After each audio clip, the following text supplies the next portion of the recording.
நீ பிங்கிக்கே எல்லாத்தையும் கொடுத்துரு, அவங்க நல்லாவே தூங்கட்டும். தெரியுமா, நானும் தூங்குனாலும் தூங்கி இருப்பேன். நீங்க தான் என்ன சாக்லேட் சாப்பிட எழுந்துருன்னு சொல்லிட்டு நீங்க எனக்கு கொடுக்கவே மாட்டேன்றீங்க. எல்லாத்தையும் நீங்களே கையில வச்சிருக்கேன், சீக்கிரம் கொடுங்க. நான் சாக்லேட் சாப்பிட்டுட்டு பால்வாடிக்கு போறேன். சுபே, நிஜமாலுமே அம்மா சாக்லேட் வச்சிருக்காங்களான்னு பாக்கட்டா?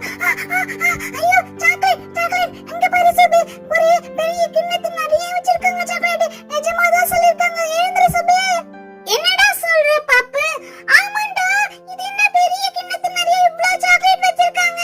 எனக்கு தெரியாம எங்க அம்மா எப்ப வாங்கி வச்சாங்கன்னு இவ்ளோ இருக்கு. அம்மா, நீங்க கூப்பிட்டது நானே எழுந்துட்டேன். எனக்கு சாக்லேட் கொடுங்க. சாக்லேட் எடுத்துக்கிட்டு நான் ஸ்கூலுக்கு கிளம்பி போறேன். உனக்கு நல்லா சாக்லேட் தருவாங்கன்னு நினைச்சிட்டு இருக்கியா? எவ்வளவு நேரமா நானும் சித்தியும் கூப்பிட்டுட்டு இருக்கோம். எழுந்தீங்களா? என்னமோ கண்ணை முடிக்கிட்டு கண்ணை திறக்காமலே படுத்திருந்தீங்களே, இப்ப மட்டும் எப்படி எழுந்தீங்க? ஏய்